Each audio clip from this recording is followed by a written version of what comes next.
In the challenging times, Imperial County maintained a fiscally balanced budget without layoffs, furloughs, or reductions in county services. We have maintained a stable health rate and a strong retirement program. Thank you to Rodolfo Aguayo for stewarding that program as Director of HR in the County of Imperial. Imperial County stands alone in having achieved the kind of fiscal stability amongst California counties.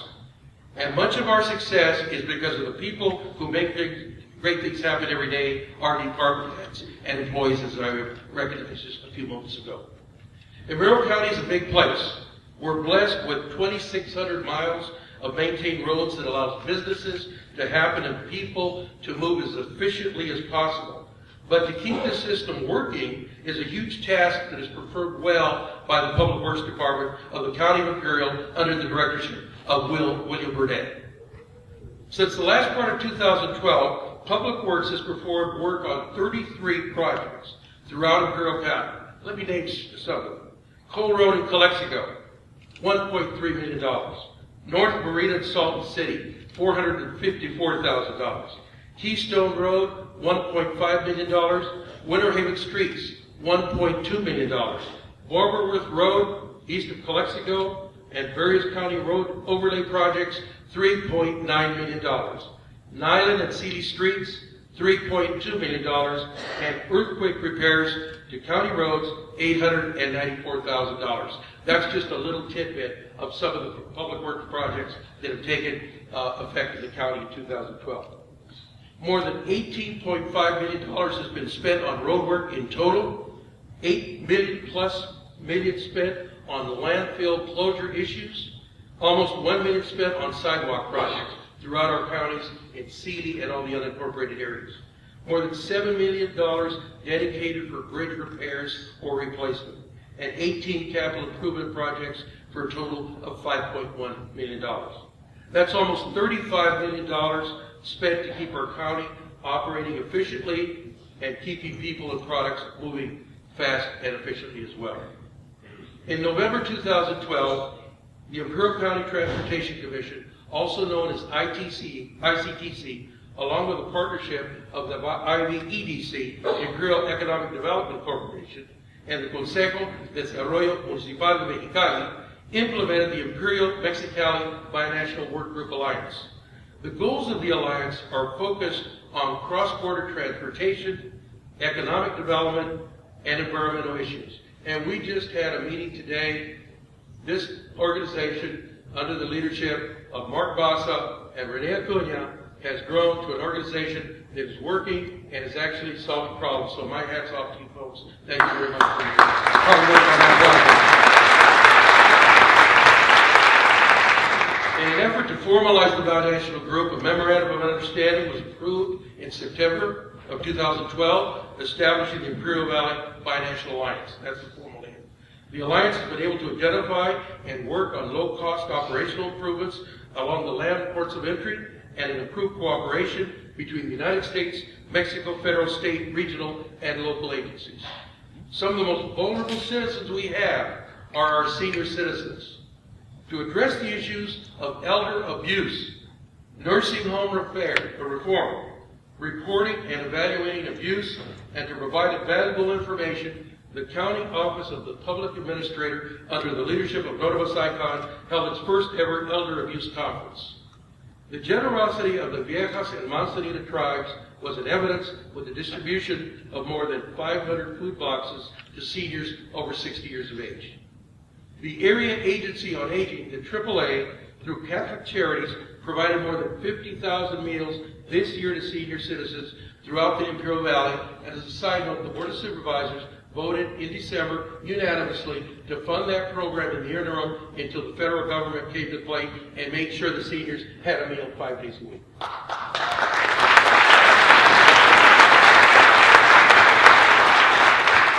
Homeless this year will see new strategies, new efforts to craft new solutions for an old issue here in the county. Homelessness comes in many disguises. Some have lost their home, their marriage.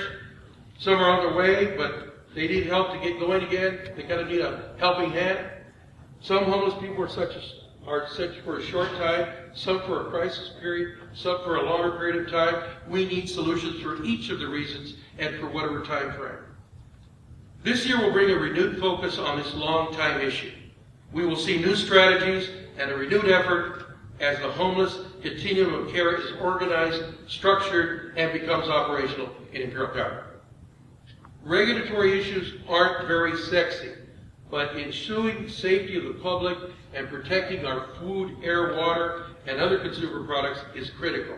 The Agricultural Commissioner's Office, under the direction of Connie Valenzuela, performed more than 50,000 inspections and analysis, registrations, samplings, and reviews during 2012. The APCD, Air Pollution Control District, not a real popular organization, but it's a very important organization under the leadership of Brad Poirez.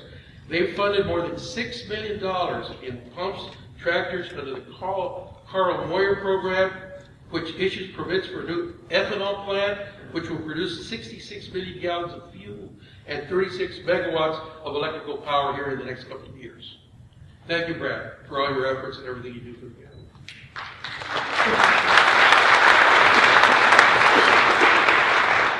U.S. Gypsum is beginning the permitting process to restart its former line number 1 production.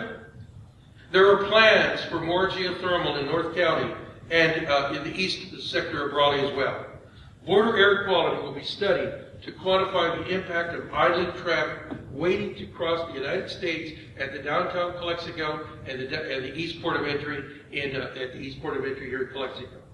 The Imperial County Economic and Development Department, under Esperanza Colio, who does a fantastic job, successfully completed the construction of 2 new tuberculosis housing facilities worth over $500,000 that were recently completed.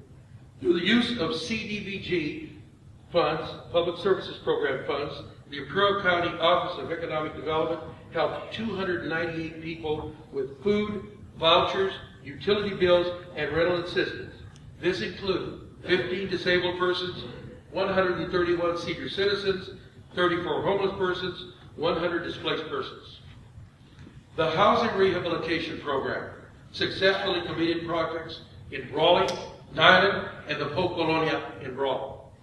Currently, several families from Hopeville are receiving assistance from this program. Job creation remains the #1 priority for us here in Imperial County, and it goes no further than the Board of Supervisors because the buck stops there, and we're on board with job creation.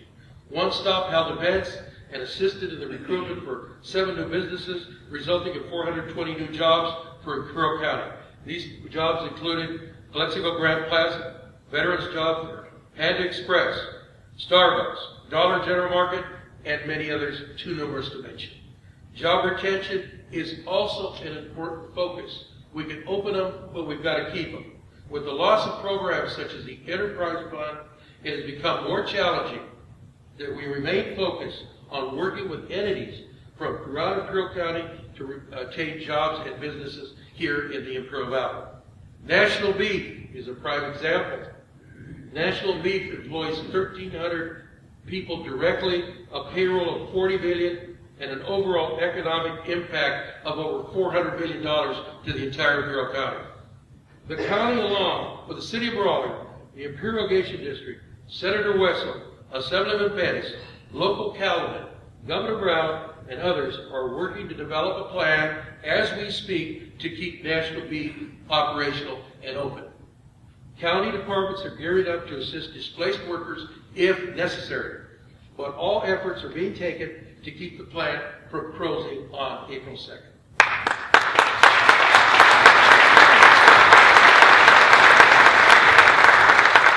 The issues of cattle supply, regulatory concerns, and utilities are being addressed by the respective groups and agencies that I've just mentioned, and they will create a plan to be offered to the company, which has already been offered, and it's in process, and we might have news tomorrow. 2013 was a banner year for the renewable energy sector in Imperial County, which probably comes as no surprise. 3 solar projects completed, representing 300 total megawatts, which will serve 150,000 homes. 4 solar projects currently under construction, representing 175 megawatts, which will serve 87,000 homes. Several more solar projects will begin their county permitting process this year. They will create 175 megawatts of power, which will serve 87,000 homes. The estimated value of these projects are in excess of $1.5 billion. More than 1,100 local residents have been hired to help build and operate these facilities, and you don't have to go too far, just west of Calexico, to see proof of that. Last year also saw the completion of the Ocotillo Express wind project, not without controversy, and we continue to see new permitting activity in many sectors of the green energy and alternative fuel energy, as we mentioned. Renewable energy has many challenges, but with a great past we've experienced, the future looks very, very promising. Salton Sea. Solutions have eluded money for decades. But the solutions may be near. We're close, thanks to the efforts of local government and private industry after all of these years. In Imperial County, the IID MOU, Memorandum of Understanding, was a historic document, and it's a step to partner on solving complex Salton Sea equation issues. This is the first time in recent memory that the IID and the County of Imperial have joined hands to solve a complex issue for all of the residents in Imperial County.